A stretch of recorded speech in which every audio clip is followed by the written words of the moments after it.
اعوذ باللہ من الشیطان الرجیم بسم اللہ الرحمن الرحیم۔ آج کے اس تاریخی جلسے وقف بچاؤ دستور بچاؤ کی سرپرستی فرما رہے حضرت علی الحسینی صاحب سجادہ نشین درگاہ حضرت خواجہ بندہ نواز، صدارت فرما رہے حضرت مولانا خالد سیف اللہ رحمانی صاحب، صدر آل انڈیا مسلم پرسنل بورڈ، تمام سجادگان، مشائقین، علماء کرام، دانشوران، قائدین اور تمام بہنوں اور بھائیوں، السلام علیکم ورحمۃ اللہ وبرکاتہ۔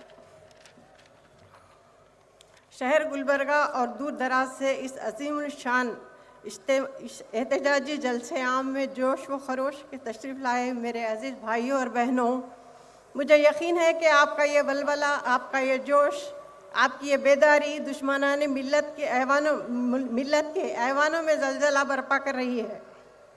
ابھی آپ نے میرے پیش رو مقررین کے بصیرت افروز خیالات سماعت فرمائے۔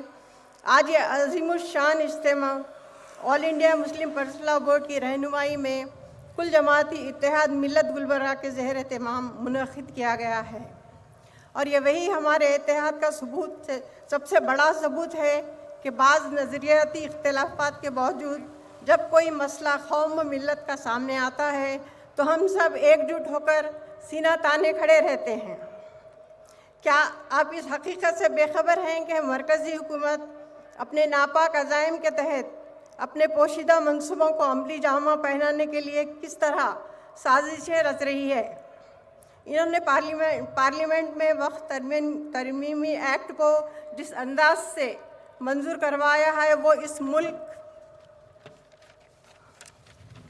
کی سب سے بڑی اقلیتی یعنی مسلمانوں کے تئیں ان کی صدیوں پرانی عداوت اور دشمنی کا واضح ثبوت ہے۔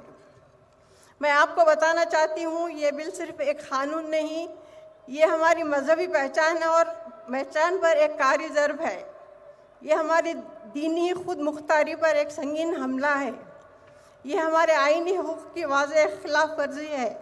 یہ ایکٹ اس لیے غیر آئینی ہے کہ یہ مسلمانوں کے بنیادی حقوق کو پامال کرتا ہے، ان کے مذہبی معاملات میں بے جا مداخلت کرتا ہے۔ کیا ہم خاموش تماشائی بنے رہیں گے؟ کیا ہم ان ظالموں کو اپنی مذہبی آزادی سلب کرنے کی اجازت دیں گے؟ ہرگز نہیں۔ ہم بیدار ہیں، ہم متحد ہیں اور ہم اپنی آواز بلند کرتے رہیں گے۔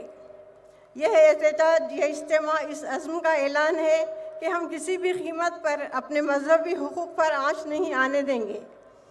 ہم اپنی شریعت کا تحفظ کریں گے، ہم اپنے اوقاف کی حفاظت کریں گے اور کسی بھی باطل قوت کے سامنے سر تسلیم خم نہیں کریں گے۔ آئیے آج ہم عہد کریں کہ ہم متحد رہیں گے اور اس وقت تک اس غیر آئینی بل کے خلاف اپنی آواز بلند کرتے رہیں گے جب تک حکومت اس کو واپس نہ لے۔ میں ایک شعر کے ساتھ اپنی تقریر ختم کرتی ہوں۔ یہ لشکر بھی تمہارا ہے، سردار بھی تمہارا، یہ لشکر بھی تمہارا ہے، سردار بھی تمہارا، تم جھوٹ کو سچ لکھ دو، اخبار بھی تمہارا ہے۔ یہ خون مظلوم اور نہیں بہنے والا، غموں کا دور اور نہیں چلنے والا، ان اندھیروں کو جگر چیر کے نور آئے گا، تو ہے اگر فرعون تو موسیٰ بھی ضرور آئے گا۔ شکریہ۔